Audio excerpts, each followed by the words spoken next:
नमस्कार मित्रांनो, स्वागत आहे आजच्या या नवीन ब्लॉगमध्ये।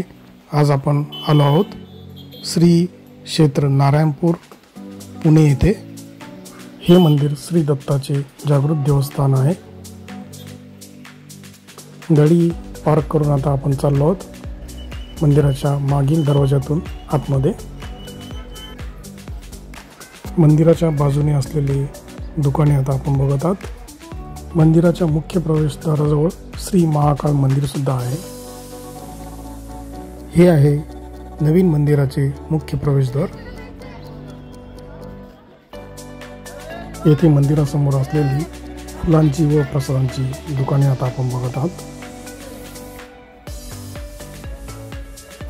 तर चला आता आतमध्ये जाऊन दर्शन घेऊया। आतमध्ये आल्यानंतर आपल्याला भव्य असा हॉल पाहायला मिळतो।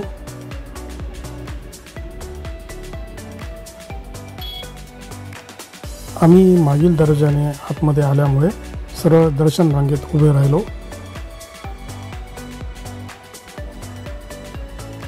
येथे दर्शनासाठी असलेली गर्दी आता आपण बघत आहोत।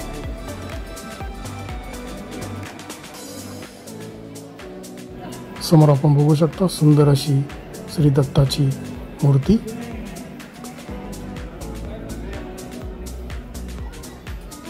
इथून दर्शन घेऊन आता आपण पुढच्या मंदिरात चाललो आहोत। या मंदिरामध्ये आपल्याला श्री दत्ताची एकमुखी मूर्ती पाहायला मिळते।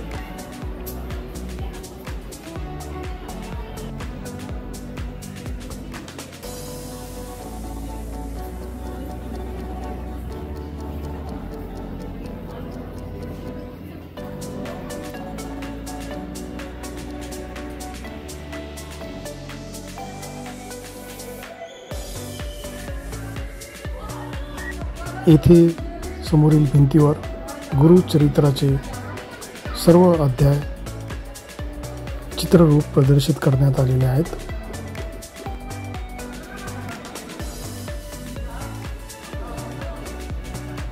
या मंदिरामध्ये गुरुवारी दर्शनासाठी भाविकांची मोठी गर्दी असते।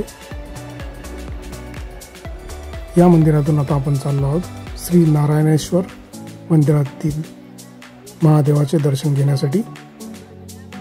हे मंदिर पांडवकालीन आहे व या मंदिराची रचना हेमाडपंथी आहे।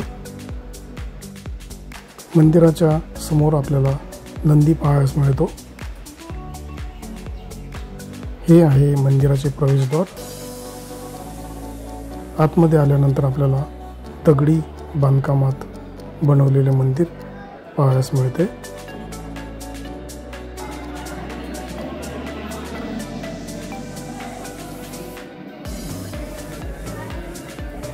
मंदिराच्या आतमध्ये उजव्या सोंडेच्या गणपतीची मूर्ती सुद्धा आहे।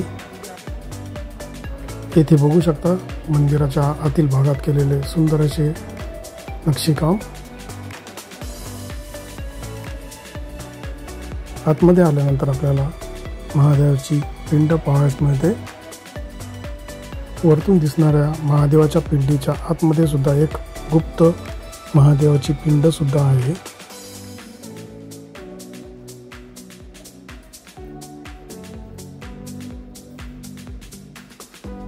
इथून दर्शन करून आता आपण बाहेर निघत आहोत।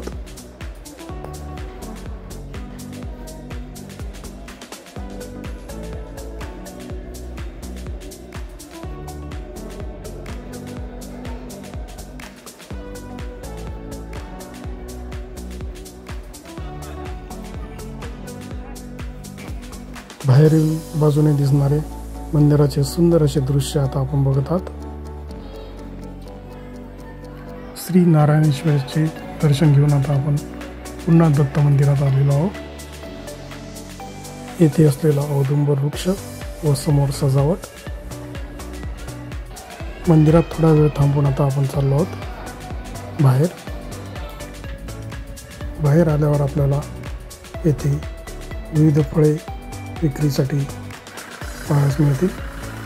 तसेच श्रीरामाचे व श्री हनुमानाचे मंदिर सुद्धा येथे आहे, ते सुद्धा आपण बघू शकता। येथील दर्शन करून आता आपण चाललो आहोत। प्रति बालाजी देवस्थान बघण्यासाठी। वाटेमध्ये आपल्याला सुंदर असा नजारा पाहायला मिळतो।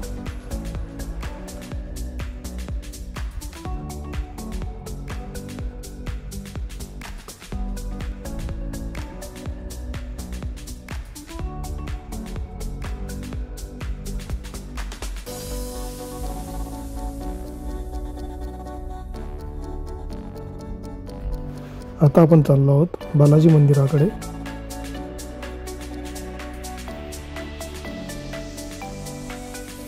हे आहे बालाजी मंदिराचे प्रवेशद्वार।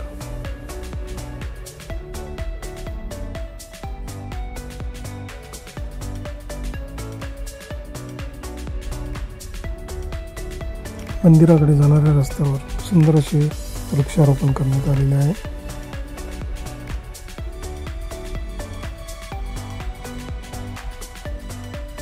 येथून सरळ मंदिराकडे रस्ता जातो। तसेच उजव्या बाजूला पार्किंगची व्यवस्था करण्यात आलेली आहे। भव्य अशी पार्किंग व्यवस्था इथे आहे।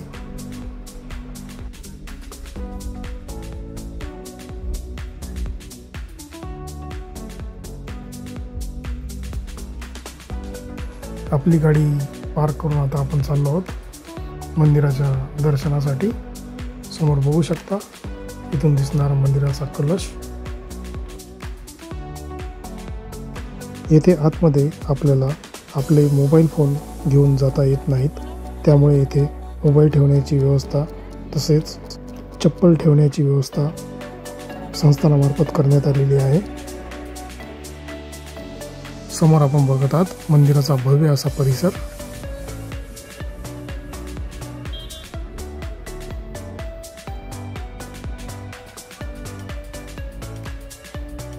हे आहे वराह स्वामीचे मंदिर। समोर आपण बघत आहात मंदिराचे मुख्य प्रवेशद्वार। या प्रवेशद्वारावर केलेले सुंदर असे नक्षीकाम आता आपण बघत आहात। श्री बालाजीचे दर्शन घेऊन प्रसाद घेऊन आता आपण बाहेर आलेलो आहोत। मंदिराच्या मुख्य प्रवेशद्वारातून आतमधील मंदिराचे काही दृश्य आम्ही आमच्या कॅमेऱ्यात टिपले, ते आपण आता बघत आहात।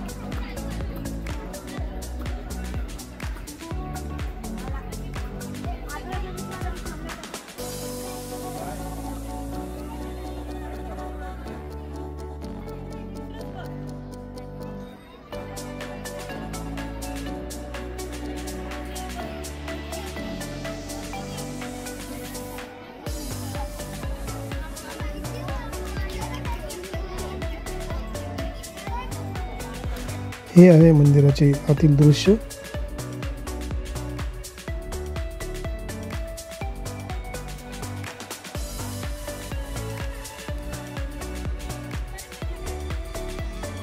इथे शेषनागाची मूर्ती सुद्धा आपण बघू शकता।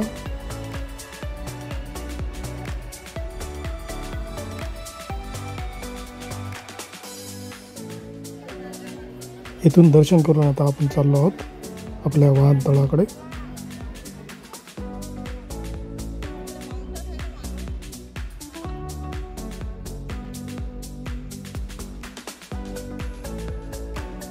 वाहनतळावरून आता आपले वाहन घेऊन आता आपण बाहेर पडत आहोत।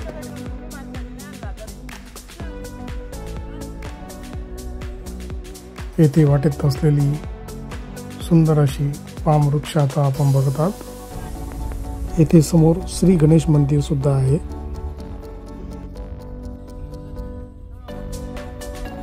तर मित्रांनो, आजच्या या ब्लॉगमध्ये एवढेच। उद्या पुन्हा भेटू नवीन ब्लॉगमध्ये। व्हिडिओ आवडला असेल तर नक्कीच लाईक शेअर सबस्क्राईब करायला विसरू नका। धन्यवाद।